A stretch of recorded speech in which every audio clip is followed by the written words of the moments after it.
The views, information, and opinions expressed during the following program are solely those of the individuals involved and do not necessarily represent the views of Access Communications, its representatives, or its employees.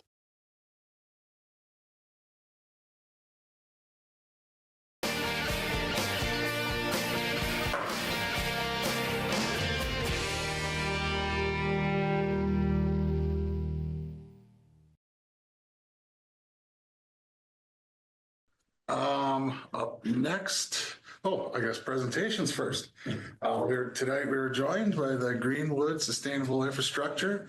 Iohana solar project. We have Lana Tanner and Kyra Windrum. So the floor is yours, and we're excited to hear all about this. Well, thank you very much for having us today. I just hope to provide a little bit of a quick introduction to both myself and my colleague Kyra. My name is Lana Taher at Greenwood Sustainable Infrastructure. I lead the project development of the Iohana Solar Project. My main focus revolves around our permitting efforts as well as our engagement efforts, and also pushing forward the execution of various commitments that we have that are project related to the Iohana project. And with me, I have Kyra Windrum, who's our solar project coordinator. Would you like to introduce yourself quickly?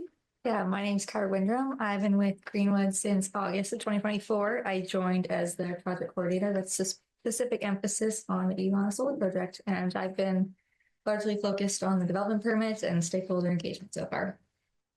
Fantastic. So to provide a little bit of an overview on the company, and as well as the Iohana Solar Project, Iohana Solar is a partnership between Greenwood Sustainable Infrastructure, or GSI, as well as Oceanman First Nation. So Greenwood specifically is a renewable energy company, and we're focused on origination, development, financing, construction, and long-term operation of mainly utility scale as well as distribution scale solar and storage battery projects. We have a pipeline of roughly 2.4 gigawatts scattered across much of North America. And we have about 40 to 45 renewable energy professionals that are located between two headquarters. So we were established back in 2010 and do have offices in New York as well as in Baden, Ontario. So jumping into Oceanman First Nation, Oceanman First Nation are 10% meaningful equity owners of the Iohana Solar Project. They're located roughly 80 kilometers east of where the proposed project currently is. And the project itself is about, I would say, 8 kilometers southwest of the city on 4 quarter sections. The Oceanman First Nation are truly advocates of renewable energy in the province, and they actually do operate and maintain 2 solar projects of their own. So they have been wonderful partners and great advocates for the Iohana project. Iohana Solar, again, is a partnership between GSI and Oceanman. We were awarded a power purchase agreement with Sask Power for the construction and operation of the project for 25 years of the lifetime. So it is located in the rural municipality of Estevan, as you know, in southeast Saskatchewan.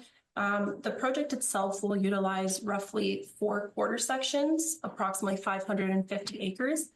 While the project is in the preliminary stages of its design, we are looking at roughly 200,000 bifacial solar panels that are going to be utilized on a tracker system. And it will be, of course, designed to operate for the 25-year operational lifetime. So at this point in time, we have been developing from a permitting standpoint the project for roughly 12 to 18 months. So we are at the mid to late stage permitting phase, and we are targeting to have a fully permitted status of the project by the end of Q2 of this year. Now, the project itself, the expected construction start, of course, will be once we do have a fully permitted project in our hands. So given that we are targeting end of Q2 of this year to fully obtain our permits, that would take us to early Q3 for a construction start. The construction itself would require roughly 12 to 18 months to construct a project that's the size of Iohana, which is 100 megawatts. And it would require up to roughly 150 jobs as well that would be created throughout the construction phase to get the project to operation. I did want to dive quickly into a project timeline, just kind of speaking to a few of the items that we have completed at this point in time from a permitting and engagement standpoint. So we have completed or have hosted an open house back in September of 2024. This was a drop-in style event that really was a platform to provide individuals that are interested in learning more about the project some time to engage in person with the project team, the consultants that have been engaged on the project, as well as the engineers that are focused on the design. And we are very excited to be hosting our second community open house as well, April 9th, so in about a month's time. And we will have individuals on the engineering team, as well as the development team and specific consultants that have been focused on the environmental work of the project available to address questions on reports that have been completed, studies that have been completed, as well as updates on what we're looking for in terms of a timeline. With any given project and development, as you all know, timelines do shift. So as we continue to progress it through next steps, we're going to continue to make this information publicly available. After the next community open house, our attention really is going to be focused on ensuring that we have job fairs that are going to be hosted in Estevan as well. At that point, we would have reached a position where we would be closer to, I would say, a final or late stage development phase for our permits. And we would have engaged a construction contractor, an EPC, engineering, procurement and construction contractor, that would be more focused on the specific deliverables and timelines to take us from that start to end construction date, have the job availabilities as well in more detailed and concise measures in terms of what the requirements would be and the project phases that would be required for these specific positions. So these job fairs are currently targeted for Q2 and Q3 of this year. So it would be prior to construction start and would be, of course, attended by members of the selected construction contractor, but also by members of the development and engineering team at GSI, and of course, members of Ocean Man First Nation, as well as our project partners. Now, the information that we do share and the project progress that has been moving forward at this point in time is going to continue to be updated on quarterly newsletters. And this is really just a space for us to be able to share what has been completed and what's forthcoming. We do have a project-specific website as well, where the most up-to-date information is readily available. And we are going to, of course, ensure direct outreach to the city, the RM, and specific mailed outreach as well to ensure that we have this information publicly available too. For individuals that are interested in specifically the construction phase or in just receiving information via our project newsletters, we do have online and, of course, in-house printed letters of construction forms that we would be able to provide to the EPC with details on what the interests could look like, so we can best tailor the upcoming open house as well as job fairs to ensure that we have that information available in hand beforehand. So as I mentioned, the Iuhana project will require roughly 150 direct employment opportunities for the construction phase. But in addition to that, there will be roughly 2 to 5 operation and maintenance focused jobs that will be locally required throughout the 25-year operational lifetime of the project. So of course, this would be after the 12 to 18-month construction phase, once we are connected to the SaskPower transmission grid and the project is live and producing energy. It would be starting from that point to when we would look to decommission, at this point looking at 2051. So a little bit of a ways away, but planning ahead of time at this point. I did have we like to call an anticipated available position log, so to speak. It's really what we expect will be available for the construction phase, and that's really general labor, civil works, mechanical and electrical focusing, as well as just personnel such as security or safety orientation, online signings, and so forth. So the information related to these specific jobs will be made more available and more specific detail in these job fairs, and of course, on various platforms that we had discussed previously.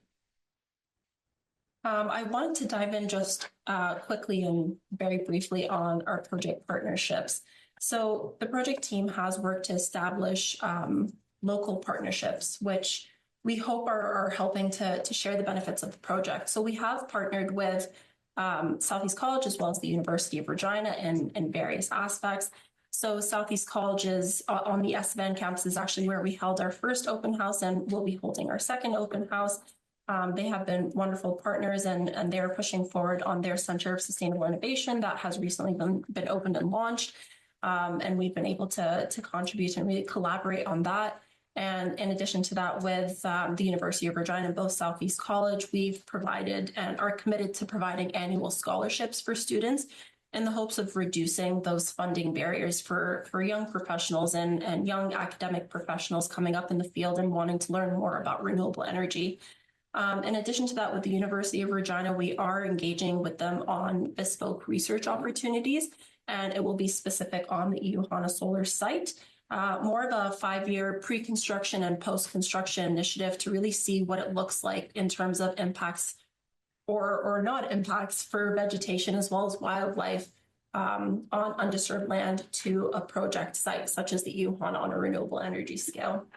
So we have wonderful initiatives that have already commenced, and we haven't even started construction. We're hoping to continue that throughout the operational lifetime of the project as well. In addition to that, a few items that are going to be coming up in terms of our commitments through the project and are going to be, of course, made publicly available, and information related to these publicly available. We are wanting to ensure that the information that we receive through the project and through these research projects are going to be made available for public dissemination so that everyone is able to gain from the knowledge that we're gaining from these projects.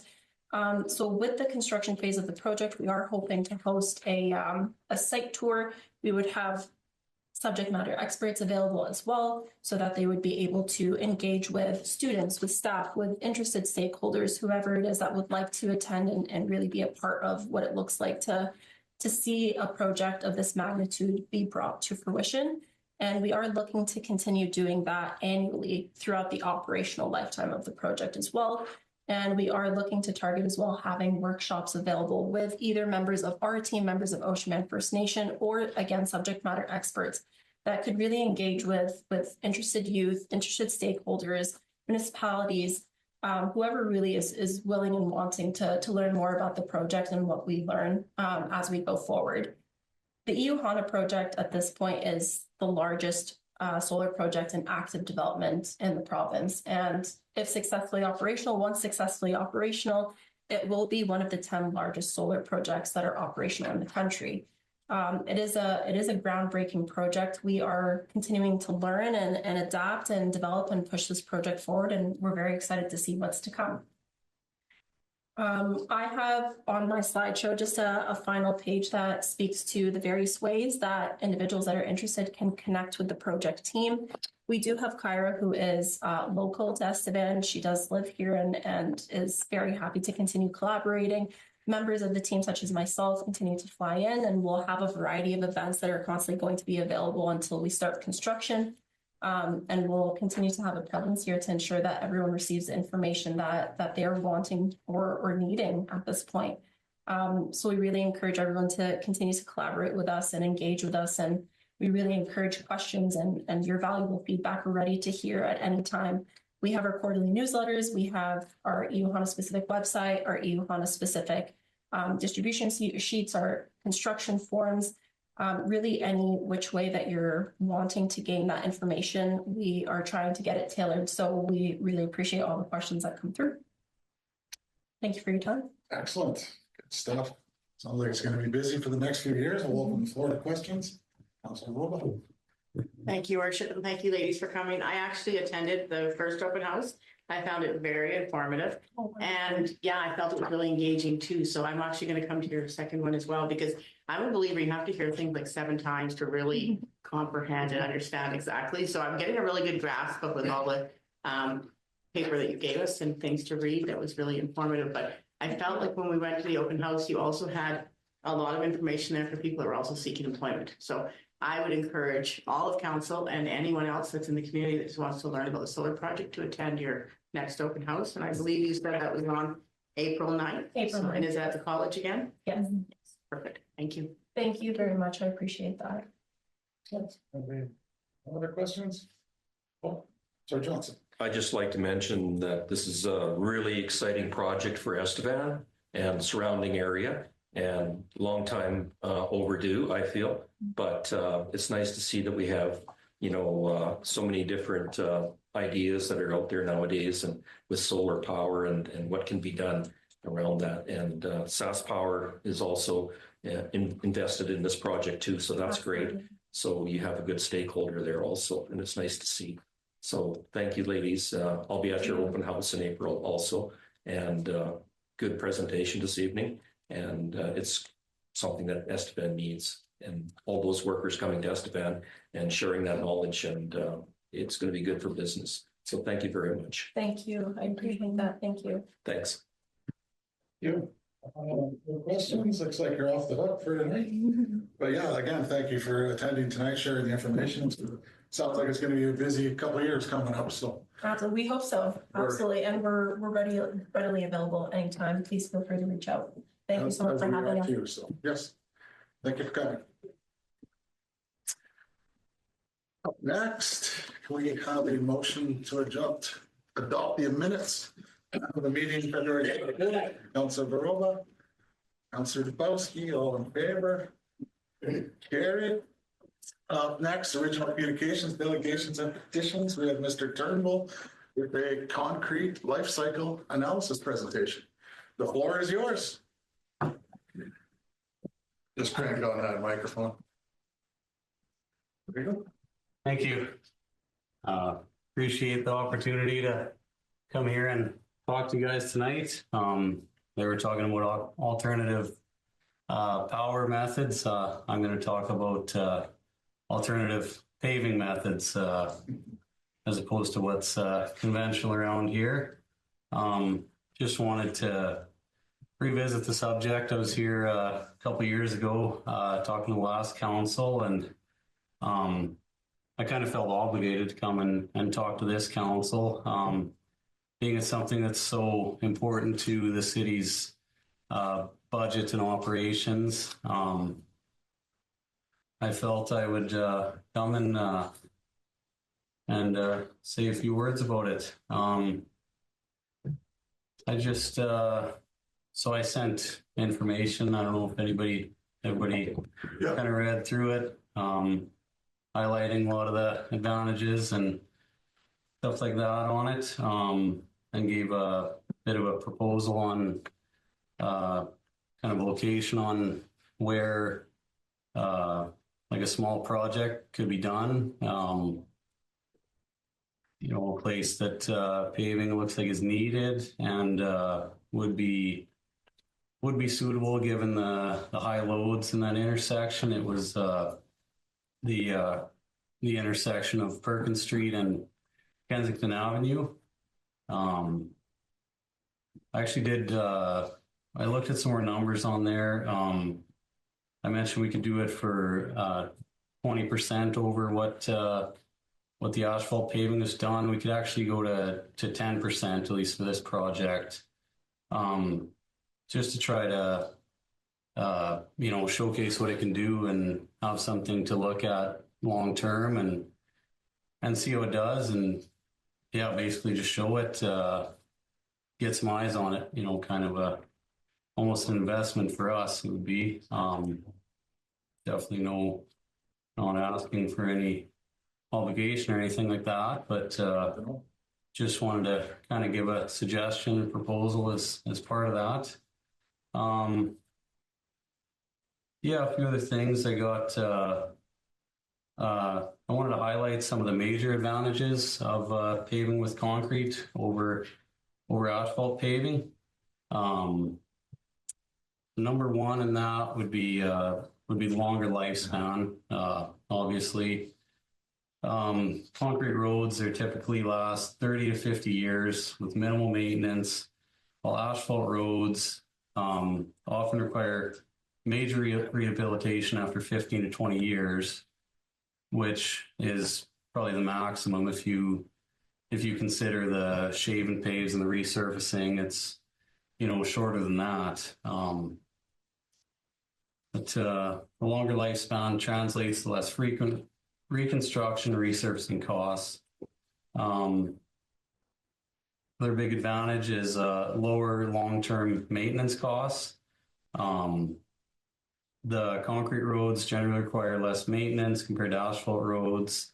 Asphalt roads, they need regular resurfacing, your crack sealing, you have pothole repairs. Where the concrete roads, they might need joint resealing and sometimes minor surface repairs on them throughout the lifespan, but you won't have a pothole season with concrete roadways. It isn't a thing, like it is now. Yeah. So that dramatically reduces long-term maintenance of that. Lower life cycle cost is obviously another part of the reason I felt obligated to bring this to council. Say it's if it is 20% more initially, they calculate it to be generally 30-40% less over a 50-year period than an asphalt road, even with a higher initial cost to that. So it would be a big savings there.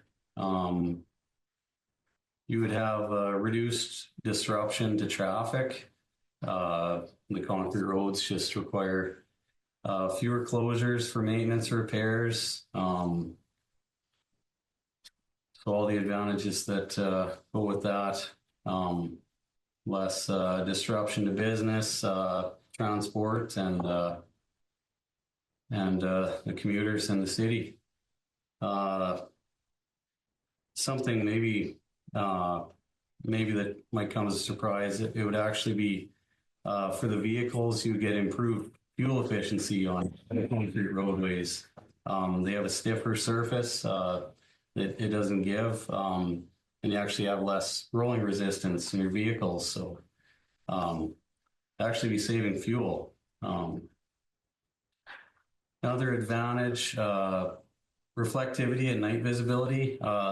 Just the lighter color of it reflects more light at night, requires less light.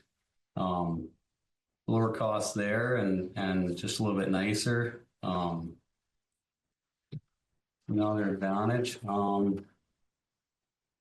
Also, with the concrete roadways, would be a reduced heat island effect in a city. The asphalt, it absorbs and retains heat as everybody, kind of feels when you're out on a hot street in the summer. That contributes to the urban heat island effect, where it's, hotter in cities. The concrete reflects more sunlight, keeping the surface cooler, reducing the ambient temperatures in the area. This can help lower air conditioning usage and energy costs in adjacent buildings around the roadways. It is more sustainable and environmentally friendly. It can incorporate recycled materials. It uses fly ash that comes straight from Boundary Dam Power Station. There's one ingredient in it. Doesn't use oil or tar. Another one is better load bearing capacity. The concrete roads will handle heavier loads like buses, garbage trucks, the big semis and everything, just the heavier vehicles without having the rutting or the deformation. So it'll stay flatter better and all the advantages to that. So this makes it ideal for high traffic streets, intersections, like I mentioned, and industrial areas. Those would be the number one places that you'd see the advantages to it. It's more resistant to weather conditions. In cold climates like Western Canada, freeze-thaw cycles cause asphalt to crack and form potholes. Concrete is far more resistant to freeze-thaw damage, reducing maintenance issues in harsh winters. Also easier to grade a street when you don't have 2 inches underneath the greater blade because it's riding on the top of the rut. You're gonna be able to blade the whole thing off. And when the street starts melting and then freezing again, you won't have the water in that rut and so less sounding that way too, not having to sound to keep the traction there in the wintertime. And in the hot summers, the asphalt, when it gets hot and it gets, it's flexible by nature and worse in the summer because in the heat it softens and ruts. And you just don't have that with concrete. It also would enhance the public image and the infrastructure quality. Cities use concrete roads. They often have a higher quality infrastructure image to residents and visitors. It just looks nicer if you go in a subdivision anytime with concrete roadways. It just seems like a nicer part of town. They look cleaner, more durable. Just improves aesthetics. Other one is potential cost offset with tax dollars. Because they last longer, require less maintenance, cities can allocate tax dollars toward other improvements rather than constantly repairing roads. So this can ultimately improve the overall infrastructure without increasing the tax burdens. There might be years when you can focus on other things other than the big costs of roadways every year. That's kind of all I got. I want to come and answer some questions for you guys. And No, it's all good information. We're just getting all the good information tonight. Questions, Councilor Robo? Thank you, Your Worship. Thank you, Tyson, for coming tonight. So I was on council the last time you presented, and I appreciated tonight's presentation because, like I said, the more times you hear it, the more times things sink in. So I have a couple of questions. I think we talked about it last time too, but what happens when we have a water break and we got to dig that concrete up? Do we cut it out and dig it out in sections, or can we just dig out the way we do with asphalt? that was something I should have mentioned too, actually, because I think part of the reason why like asphalt is so common, like in the past, the pipes under the streets, they didn't have the lifespan that they do now with the plastic PVC pipes. The pipes now last 50 some years, no problem. They didn't in the past, so that's kind of another reason that it makes sense to do it now. I would agree it wouldn't make sense to do it on a street where there's where the pipe is towards the end of its lifespan. I don't think it would be suitable then. But if you did, yeah, you just saw cut it, take it out, and you'd have to replace it. But you wouldn't want to, but it definitely can be done. Just, a little bit more costly to do that. So better in newer neighborhoods. The other question I have is, how does paint stick to it? Because currently with asphalt, we have to use a more environmentally friendly paint on our streets. So right now, sometimes we're painting 2 or 3 times a season. And concrete, would we paint once and done, or would that also still be a 2 or 3 times a season? It'll last a little bit better on concrete, just being the surface is more durable and not always deteriorating and moving around and that without the flex and everything. I couldn't say for sure how much less often, but I wouldn't say one and done, but definitely less often. Yeah. There's also options like you can do like a set like the lines in. Some places they kind of have it, they push it into the surface of the concrete. So that can be done too, and then that's permanent. Then there isn't any painting. So the other question too is for paving compared to asphalt. When they start laying down the asphalt and they prepare the base, is that kind of the same thing with concrete? You would prepare your base and then you would just start rolling out the concrete, heading on down the street, and you wouldn't have to have big rollers out there, or what would be the difference there? It is, that's right. Yeah, and actually, like our company, we'd be capable of doing the paving. We've done our research, and there's equipment we have readily available that we can get. A truss screed. That's a big wide screed, like you use, just a screed board on like a driveway or sidewalk. Well, this would be maybe 30, 40 feet long, and it's a truss and it rolls along and screeds it. So it'd be done that way, not the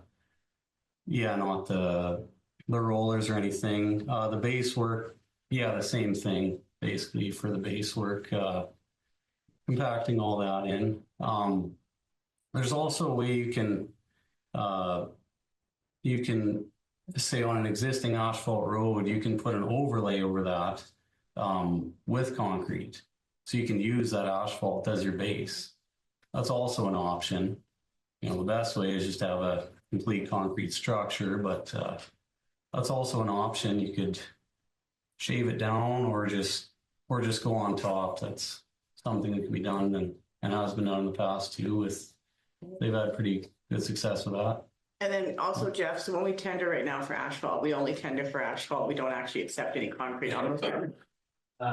Thank you, Councilor Burrow. I believe there was, we have looked at submissions for that. I believe at the time council just didn't approve that one. I believe we did look at something on 8th Street. I know we have got quotes for the service road on the south that, although it's not in budget for this year, will probably be planned for 2026. And that one has no undergrounds in it. So I think it's definitely something we continue the discussion on. Yeah, that's what I was curious. When you mentioned it would be a 10% just on this project alone, or if another project came up, if that's something that we could technically take into consideration when looking at a tender, especially if it was somewhere it was new build or something. So anyways, that's all my questions. Thank you so much for coming tonight. Other people might have questions, but that was very informative. Thank you. Thank you. Covered. Councilor Mouse? Oh, you're still on mute, Tom. Oh, you just been talking. I'm sorry. One for the day. Councilor Elliott, you have a question? Yes. Go ahead, and then we'll get to Can Tom. you hear me? Oh, there you are. Sorry, Tom. Go ahead. Sorry, can you hear me now? Yeah. Yes. Oh, okay, good. Thank you. Good evening. Thank you, Mayor Cerny. Yeah, about the concrete. What are the noise levels of vehicles that roll over there compared to asphalt? Sometimes there's you have asphalt types that are quieter and some are louder. How does concrete compare into that? For one, as one question. Yeah, definitely quieter. You go down the highway and, a lot of people don't notice, but, I'll go down the highway and my wife finds it funny that I'll kind of smile and give a sigh of relief when we get onto the concrete stretch of the highway. It's a lot quieter. It just, you can just feel the difference. Yeah, definitely quieter with less rolling resistance and a smoother surface, less coarse surface. What about I've been on some highways. I've driven on some highways. They pour the concrete like in sections, and then there's always a seam in between. What do you pour, like seamless, or how does that go? Or because you've always got this tuk when you drive over it with the car, right? Yes, they'll have that. They'll do them in sections. That would be a concrete roadway that's getting towards the end of its lifespan likely, or the base work wasn't quite up to snuff or something like that. Generally, you don't see it too often, but the paving, it would be done in one continuous pour, and then do saw cuts at intervals. You have to, just because like concrete is rigid and by nature it cracks. So like in a driveway you have saw cuts, and you do that same thing in the paving, and then that just controls the cracks. You saw cut and then it cracks there. where you put the cut, then it cracks there, and just keeps it controlled, keeps it looking nice. Yeah, you can have situations if something isn't done properly or giving way, then yeah, you can have that those each one moving kind of independently, but yeah, that's how that would be done. Okay, thank you. Thank you. It's very interesting information. Thanks very much. Thank you. Councillor Elliott. Thank you, your worship. So you had mentioned a test site. Oh. Sorry, you'd mentioned a test site, where Perkins meets Kensington. So are you talking about on the south of Fourth, where there's that three-way intersection? Yes. Yeah, like my suggestion would be like, say up to the stoplight, say the last, where the person at the stoplight, say one vehicle length there, one, whatever, a certain amount there from the actual intersection, say on each side, and then probably even right through, we could stop at 4th Street or right through there. I know like the actual intersection of 4th Street in Kensington, it's really bumpy and rutted out too. So that would be my suggestion, kind of one little lane there each direction on Perkins, and then through just the actual intersection of 4th and Kensington, I think would be suitable as well. Okay. Through to our engineer, how's our infrastructure under all that? Thank you, Councillor. Yes, we'd have to go look at that. I know there was talks about lining some lines from Perkins, so I wouldn't have that information off the top of my head right now, but I could dig into it. Okay. And just one last thing, I guess. A long time ago, somebody told me the road going north out of town had fly ash in it. Now, so is that concrete? The base. The base. Councillor Elliott, the base, when they first laid that Highway 47 many years ago, the base, they hauled a lot of that heavy fly ash from the lagoons, and they used that as a sub base underneath a lot of that. It held up really good, actually. And they were using it for other roadways around here too. I even think a little bit of Highway 18 was used, just a little section going up to the power plant. There was some of that used in that as a base also. But you could talk to Kaflum about it, because I think he'd have that information, the city engineer. Put on the list. Good Do you know question. roughly how Councillor long Johnson. ago? Sorry. Sorry. No, good. Ask me a question. Okay. No, Tyson. Sorry, Brian. Do you know roughly how long ago that was done? Tyson, when they first did the lift on that, I'm going to go back 76. So I geez, way back when. Let's go way back when. That's when they first used it. They were really advertising. They were promoting it. They actually cleaned out a lot of their, I'm going to say their heavy lagoons. They used that heavy coarse, I think, fly ash from there that they were using, and they were blending it too. And yeah, so it's been used, and it held up for a long time. Mm-hmm. It was a really good highway for a very, very long time. They didn't have to go back at it. I could find that information out because I'm on that Southeast Transportation Planning Committee, and I can get the stats on that in a couple of weeks. We'll be having a meeting, and I can ask. Mm-hmm. And get that information for all of us here. We're not sure. Okay. Good stuff. Yeah, that's a lot of years, and I mean, it looks like it's close to the end of its lifespan now, but that is a lot of years, and kind of the same effect, strengthening the structure. Better yet, strengthen the actual surface of it. That was strengthening the base, but better yet would be to have an actual structural surface, and that's what concrete is, a structural surface, and not flexible surface. Mhm. There's a few questions, Mayor Cernick, that I'd like to ask just to Tyson. Tyson, thanks for coming this evening. I think there's been a few presentations that we've had here at City Council, and it's nice to see that we're talking about, how to improve roadways and maintenance and all of those things for the city of Estevan. I've traveled on some interstates that are down in the States, and I think they pour concrete on some of them, big interstates. And I do agree with what Councillor Mouse was saying about, you get that thump, thump, thump with your tires when they hit those cross sections. What communities in, let's say, Saskatchewan or in around us use concrete that are on the roadways or on their intersections or areas like that? If you can help me out there a little bit. Yeah, there's not a lot in Saskatchewan yet, but I know that Yorkton, they've had a few projects up there. They have used it.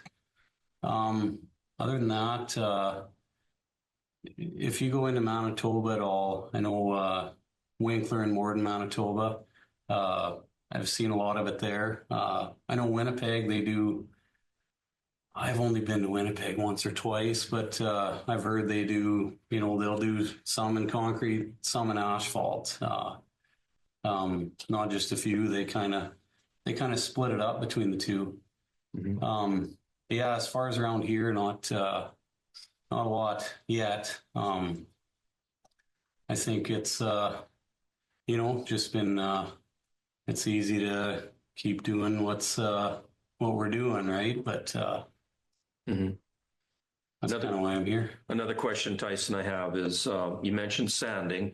What about salting for winter roadway conditions? How does concrete handle the salt and the salt that we use? I'm not sure what the blend is, but how does that affect the concrete? Does it score it, pit it, wear it out? No, it'll handle it as long as it's done properly, poured within spec. It's got to be 32 MPa minimum strength, and that doesn't mean just order up 32 MPa and then give it as much water as it needs. Pour within spec, 100 mil slump, and then you'll actually have that strength without adding the water to it. If you have that strength, it's been proven to withstand that attack of the chlorides on the surface. Okay. Another question, and what comes to mind is we have this one roadway. It's on a hill incline, Perkins, like from Highway 47 south going up, and we're always going back there, and we're looking at that as a target for what the heavy trucks do. They really do a lot of swales in that Perkins with the roadway from the bottom of the hill, and it can even go as far as, I'm going to say, 4th Avenue all the way down. Because those heavy loads, it's a heavy haul truck route, but we're looking at that. How does concrete hold up? How does concrete traction, and especially like say in the wintertime for heavy trucks? Would you put concrete on that hillside, on that roadway? I would, yeah. I've thought of that hill too. Right there, I can see the advantage of concrete being the ground is so bad there that blue clay down there, it is so bad. If you get any moisture underneath, it just moves things around so much and just isn't a good base. So the concrete would really dissipate the energy and have a good structure on top of that bad ground. As far as the traction, you will still have as much traction. You do a broom finish and you got as much traction, if not more, with less rutting and holing there. Okay. And when we're talking about concrete that you're putting down, the thickness of the concrete, let's say on a roadway, how much concrete would we be looking at? And if we go to an intersection, is it thicker? And is there rebar in it? Yes, rebar in it. I would suggest going thicker at an intersection like this particular one. I would propose 10 inches of concrete there.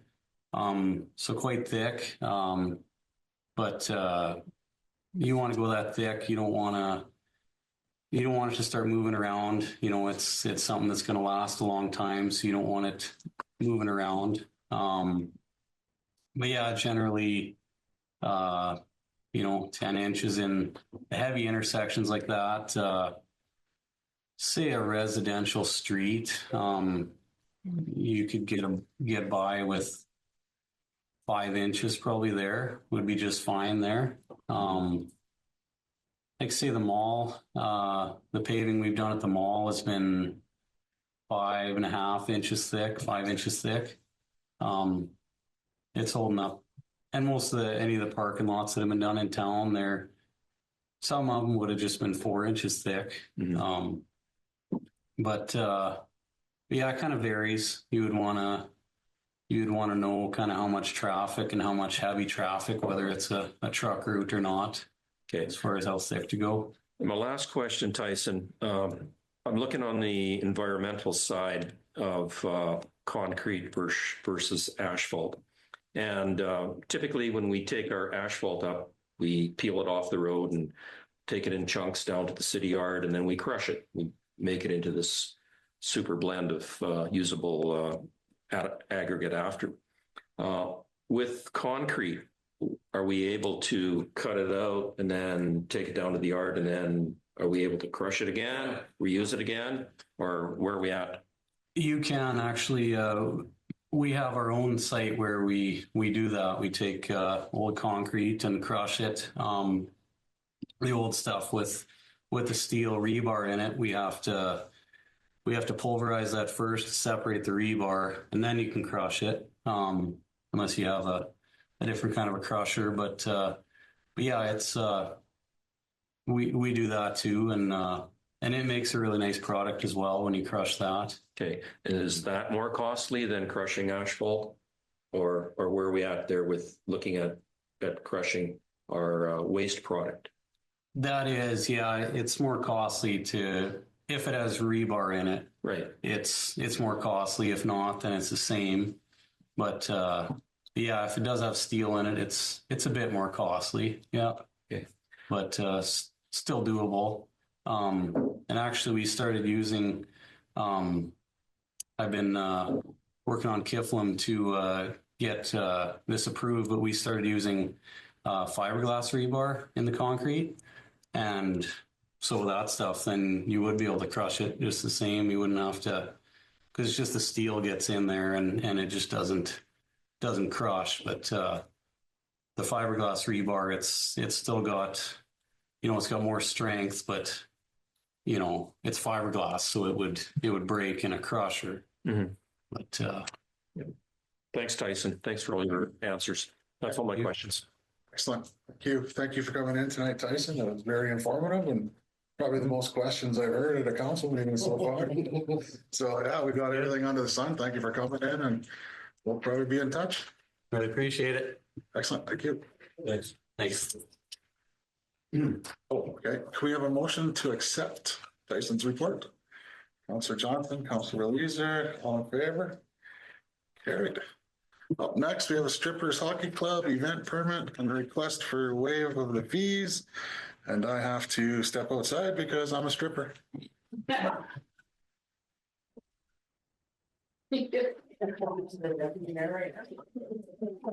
Councillor Johnson, No, I think you just take it from your seat. Can I take it from my seat? Yeah.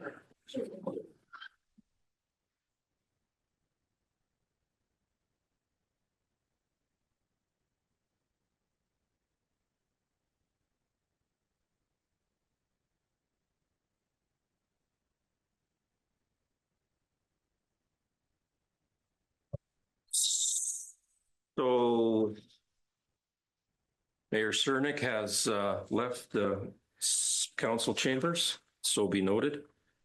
And Deputy Mayor Johnson is going to take over the bit of communication here this evening with the Strippers Hockey Club, the event permit.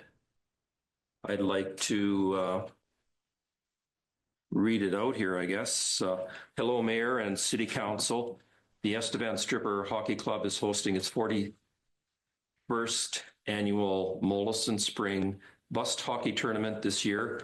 After a successful return last year, we are expecting 40 teams, at least 20 from out of town, to participate in this year's tournament, and want to make sure all of the teams, along with the people of the city of Estevan, can have a great time during this event. We would like to request the use of the curling rink as a beer garden and the event center for the annual Estevan Strippers Spring Bust Hockey Tournament. We would like the City of Estevan's approval for a special events permit so that we may obtain a liquor license for April 2nd to the 6th, 2025. And they have the times listed.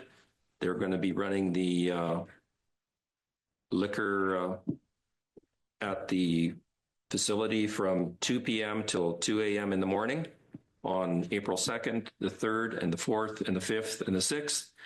And thank you for your consideration. Sincerely, Estevan Strippers Hockey Club. And there's a letter in here from them requesting that we grant them the event permit. So do I have a motion? Okay, so be it. Councillor Walliser, and a seconder, Councillor Elliott, for the event permit. Sorry. Oh, hi, Tom. Sorry, I have one little correction. The April 6th, you said also 2 p.m. to 2 a.m. I believe it's a different time. It's like it's 10 p.m. to 10 a.m. 10 a.m. to 10 p.m. Oh, Is that correct? Yes, sorry, Councillor Mouse, you're exactly right. Just a slight correction, that's all. Yeah, no, on April 6th, I'm sorry, I read through it. It's from 10 a.m. till 10 p.m., 12 hours during April 6th. Okay, so we have the motion, and we have a first and a seconder. All those in favor for the permit? Opposed? Hearing none opposed. Thank you. It's passed. And the next piece of business that we have received from the Strippers Hockey Club, they're requesting waive fees for Power Dodge Curling Center. And I'm going to read that document, also that letter that has come in. It's to the City of Estevan and Mayor and City Council. The Estevan Strippers Hockey Club will be hosting their 41st annual hockey tournament, April 2nd to the 6th, 2025, with a full complement of 40 teams, which speaks to the popularity of the tournament.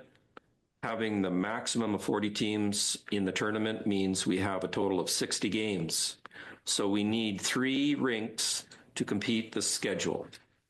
We move several games to Beanfeed, who thankfully hold their ice for us, despite not much activity at the rink that late in the year.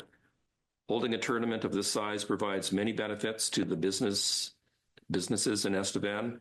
Last year, 14 of 36 teams booked 2 nights accommodations in the local motels, while several others in the area stayed Saturday night following the cabaret.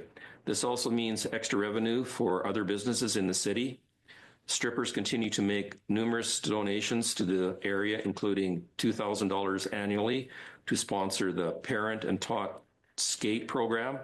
Over other donations are shown in the attached document. This brings our total donations over $240,000 since 1997. We also have ownership of a cooler trailer, which we loan out to many nonprofit and community organizations, mostly recently the Festival of Trees at no charge.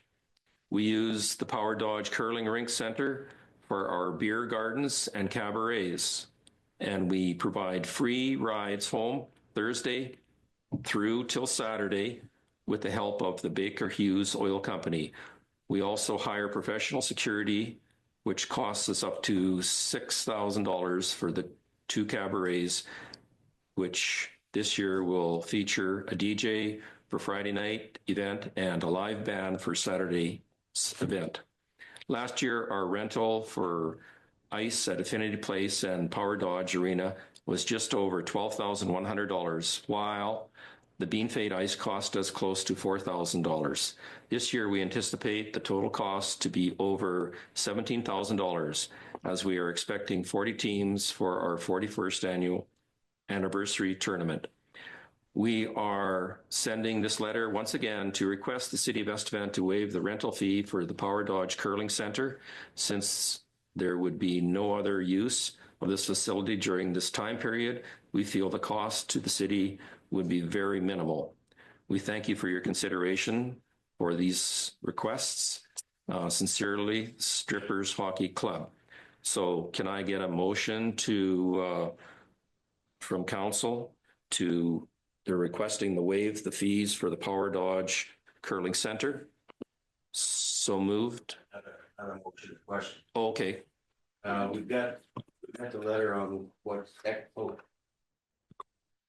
we do have some information from the from Aaron Wilson on what great tenants they are when they do rent, but the information shows that they have always been, the fees for tables and chairs have always been waived, but the facility is not mentioned in this. So have they been charged for the facility in the past, but not the table and chairs?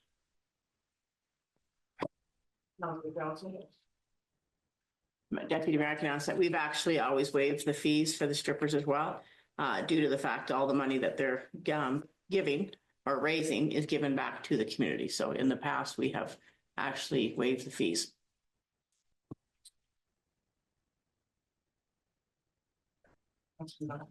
Okay, Councillor Moss. Councillor Moss.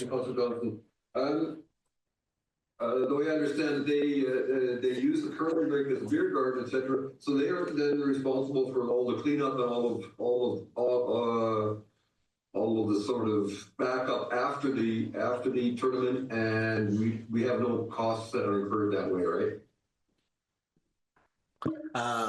Thank you, Councilor Mouse, for the question. So we do set up all the tables and chairs. We do the venue setup. As Erin has mentioned in her email, they are very good tenants. They do clean up a little bit after themselves. We would still have to go in and mop the floor and do a full clean of the facility afterwards.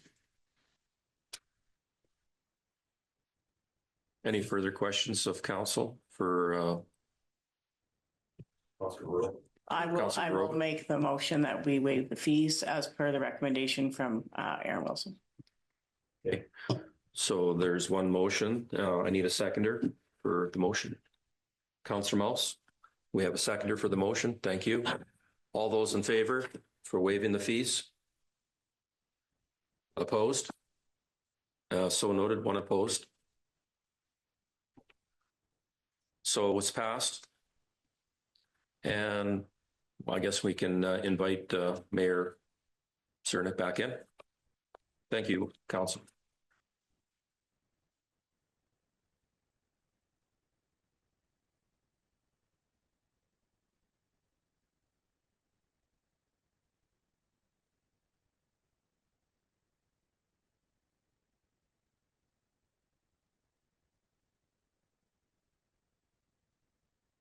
Back. Up next, Hudson Bay Route Association membership for 2025. Now, I believe we have 4 years as a councillor. I do believe we did this membership. It is obviously the Hudson Bay Route. Hopefully one of these days that gets hooked up to the Churchill Port. I know that the Manitoba government did in their last budget throw $80 million at the Churchill Port. So hopefully we can see something come to fruition on this Hudson Bay route in the near future. Do we have a motion for the Hudson Bay route? Councillor Baroba. Yeah, I will make that motion. We have in the past at least 8 years, I believe, paid this.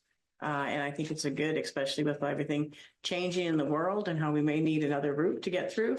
I think it's really good that we stay in a good standings with them. Excellent. Second that motion. Councillor Johnson. I'll second it. Questions, comments? Everybody's good? All in favor? Oh, sorry. Oh, sorry, Tom, Council Quick Mouse. question, sorry. Thank you, Mayor. Very quick question or just comment.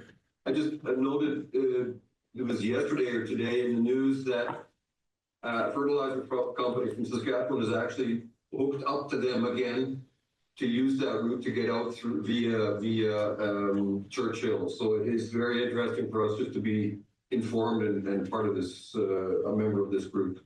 And I strongly support it. Excellent. Good with questions, comments, all in favor? Carried.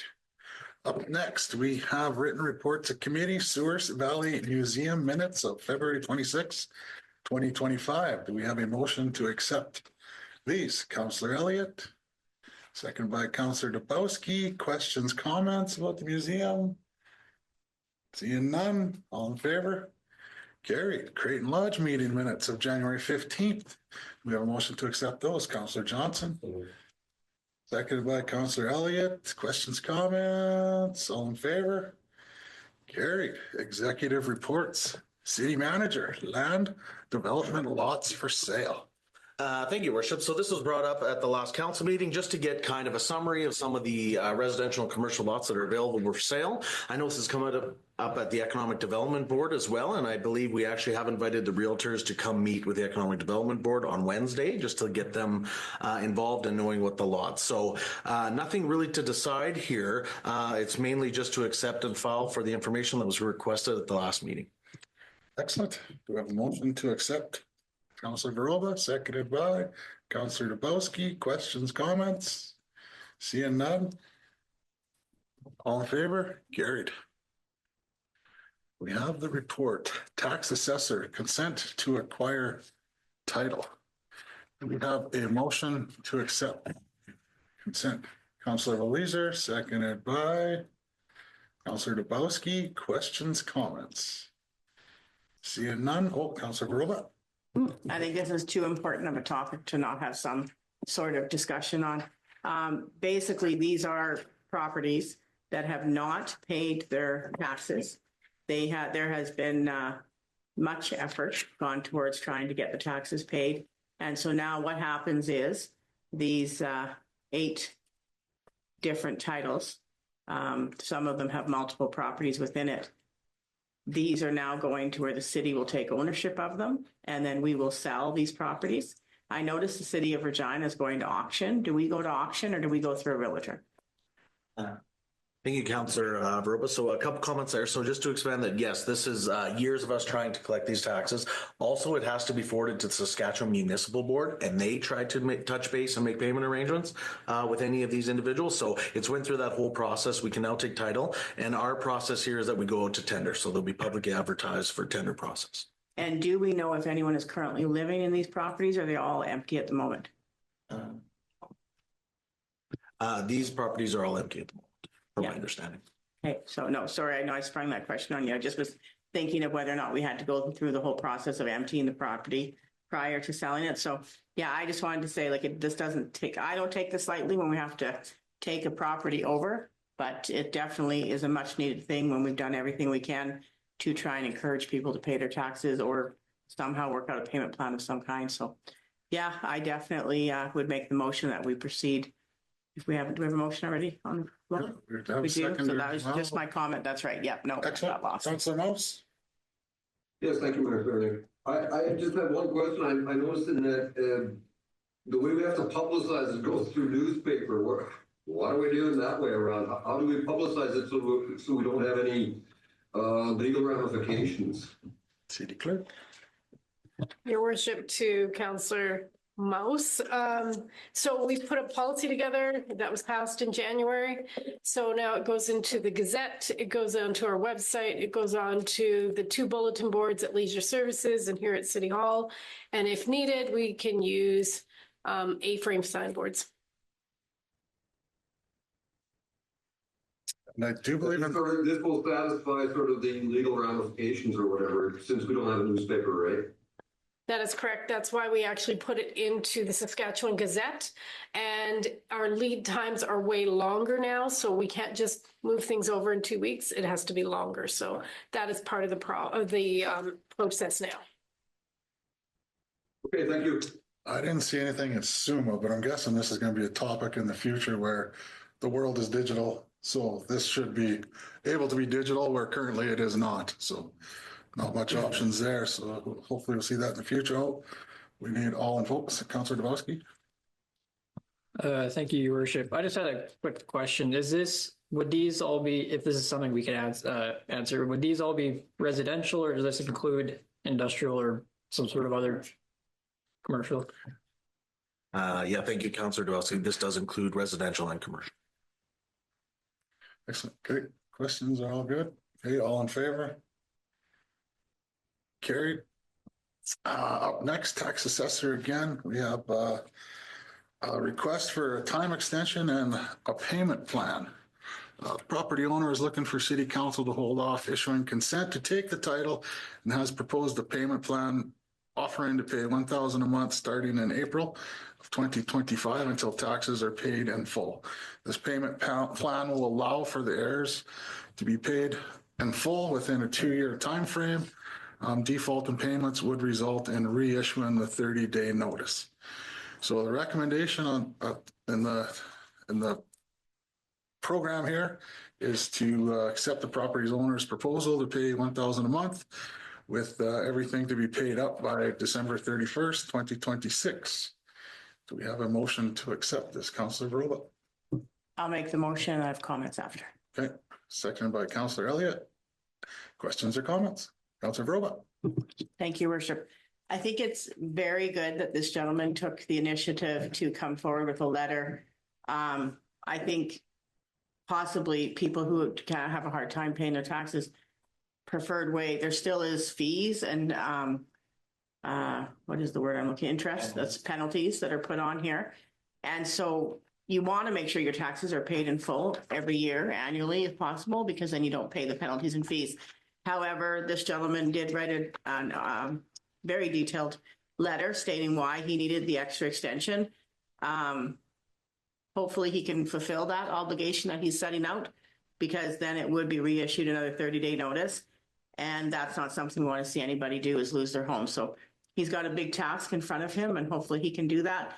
I wish him well with it. But yeah, I just think that it's good that we do this for him, but also in the future for anybody, it's better to come in sooner than later so that you don't get yourself into a situation of having to either A, have your house taken by the city, or B, be that much in arrears. So yeah. Any other questions, comments? Councillor Mouse? Yes, thank you, Mr. Will I on here? Yep. Yeah. I hardly agree with Councillor Rolla. The gentleman took the initiative. He paid $1,000 down. He's obviously willing to get rid of this and has had problems in the past. And I hardly agree with what Councillor Rolla said. And I think we should certainly support this. Sounds good. Councillor Dubowski. Thank you, Worship. I did read this letter, and it was quite sad to read the situation and events that led to this. So I just merely want to support that we do this, but also say how important it is to pay taxes so that this doesn't happen. And if you find yourself in a situation, maybe you're unable to afford it for however many months or whatever, just if you have anyone in your life, just ask for help for stuff like this. If somebody can help you pay your taxes so that this doesn't occur. That's all. Sounds good. Any other comments, questions? We're good. All in favor?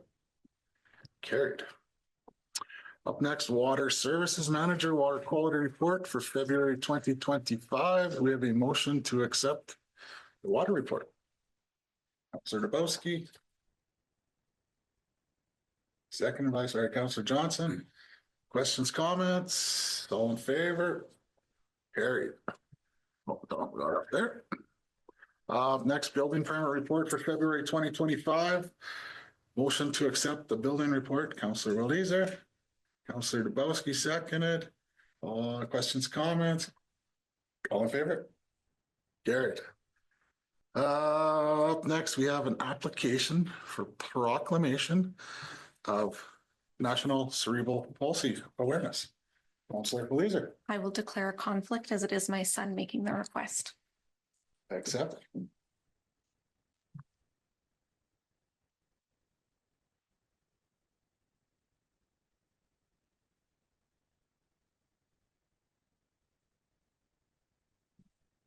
Oh, National Cerebral Palsy Awareness Day is actually on March 25th, 2025.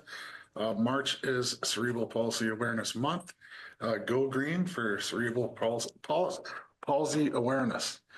We request a proclamation to be read March 24th, 2025 during the City Council meeting and City Hall, and the water tower be green for the month of March.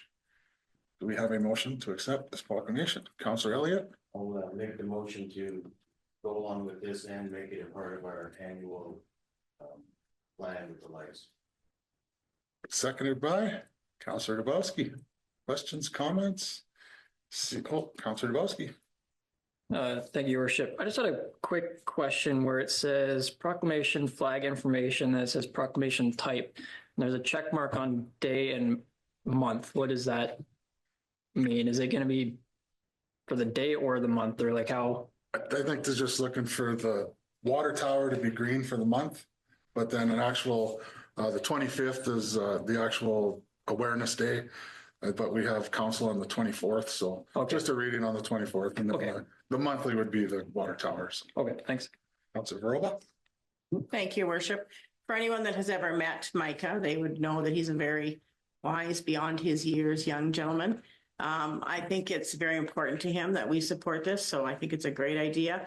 For reading the proclamation, is this something that Micah plans to do, to come to City Hall himself and read the proclamation, or a portion of? They will have to attend in person as per the policy. Yeah, so that's good. That's great to know that. Okay, no, thank you. Yeah, and thank you for mentioning the name. I did pass that.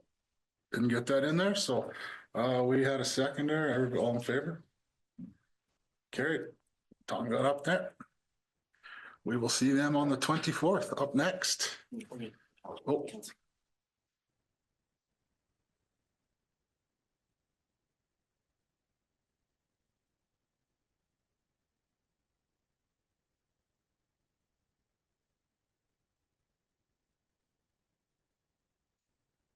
Next, motions from committee. Fire services additional staffing full-time position. Manager. Thank you, Your Worship. So this was discussed at the open budget meetings that were held earlier this year about how fire inspections are a key priority of our fire department coming up this year. And that there is a backlog of those. Currently, we have a paid-on-call individual doing it on kind of a casual part-time basis. There was discussion that, the fire service could utilize a full-time position to do fire inspections plus additional services to alleviate the burden of some others at the fire hall. So this was discussed at budget. It was discussed in committee at last meeting. There will be about a yearly impact for this year of about 50,000, but 100 going forward. And council had asked that a report be brought from the committee discussion into open. Excellent. Do we have a motion to accept? Councillor Belizer? I make the motion. Seconded by Councillor Dabowski. Questions, comments? Councillor Elliott. Just a question. Didn't we deal with this issue earlier? Thank you, Councillor Elliott. So that was discussed in committee. It had to be brought in because there was a budget impact that will be affected. So that's why it was brought into open council for the budget adjustment. Excellent.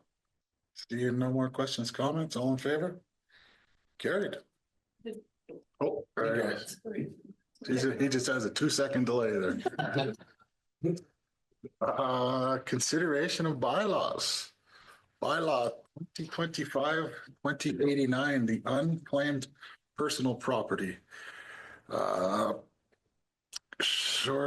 purpose of this bylaw is to provide for the disposition of lost and unclaimed personal property in the possession of the city. So it's just basically defining what can be done.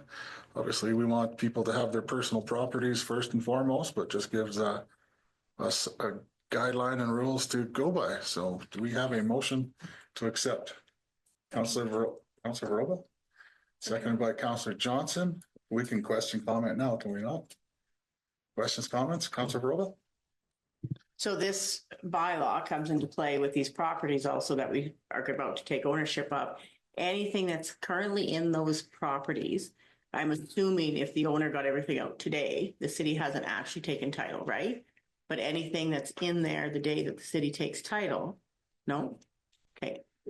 So I guess, okay, well, that's a question, that's a loaded question, but I'll just say anything that we did come into possession, if we accept this bylaw, then this just outlines what happens to that possession. Can they just come, I believe in this bylaw I read, it is how many days was it again? It's right here.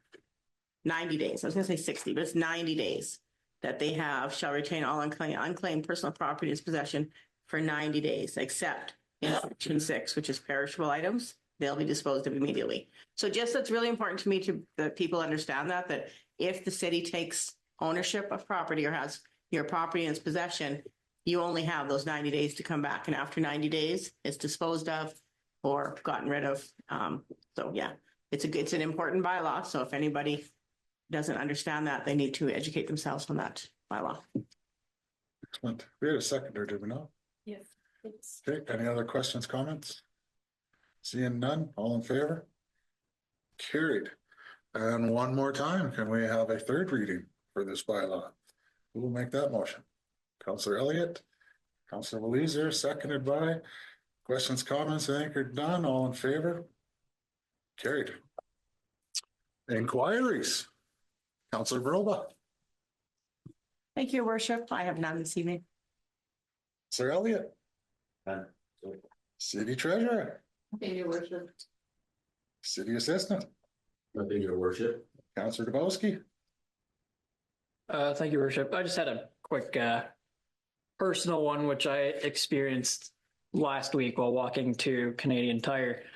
I noticed the trees on the walking path on the north side of King Street are right smack dab and face level.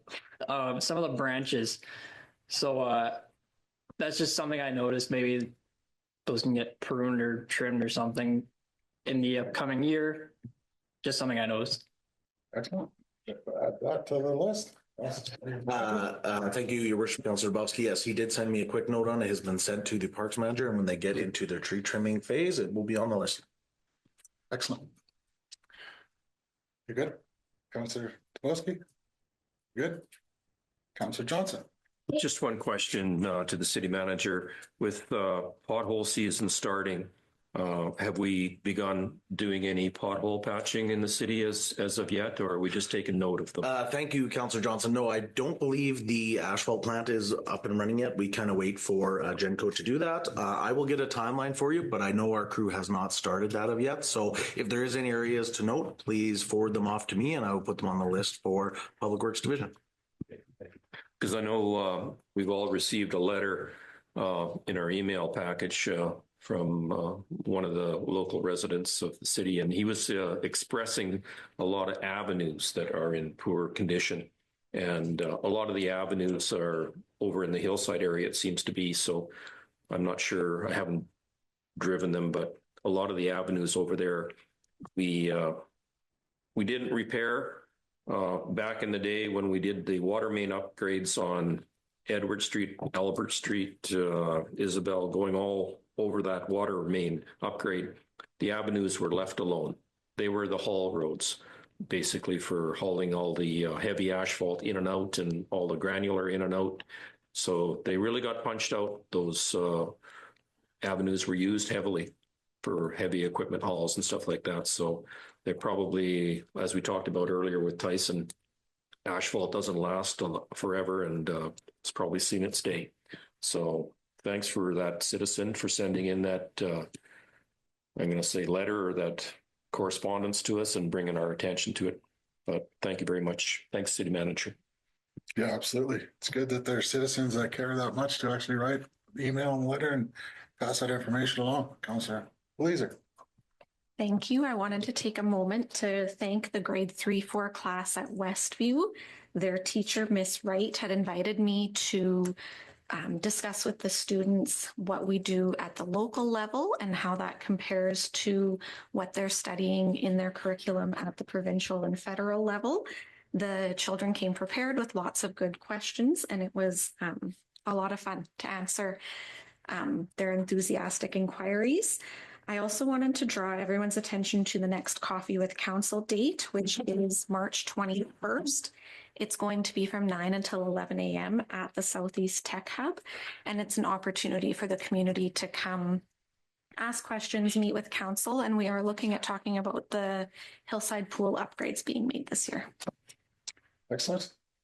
City Manager, Nothing to add, Your Worship. City Clerk. Nothing, Your Worship. I have nothing to add either, other than echoing. I give them. Oh, sorry, Councilor Mouse, sorry. Go for it. Here I am. I don't know how I missed it. Oh, wait, am I on here? Yeah, you're on. I have one question regarding the sign at Affinity, and the whole procurement, situation at present with our southern neighbor. Where are we getting the sign from at Affinity? Thank you, Councilor Mouse. So I have asked that question as per your email. I do not have the response back yet. We will, as with our purchasing policy, because it's under the 75,000, we will look at all local vendors that would be able to provide that to us, get a sealed quote, but part of that sealed quote, we'll ask where that digital sign is from and see if there's any impact on some of the tariffs that have been put into place. Thank you. Yeah, I just wanted to say thank you to Councilor Leeser for going into the schools to do that. We'll get some future councillors and mayors out of that, hopefully, and good to go. Other than that, I have nothing. We have a motion to move into committee. Councilor Elliott, second by Councilor Johnson. All in favor? We are in committee. If you'd like to share your feedback on the program you just watched, contact us today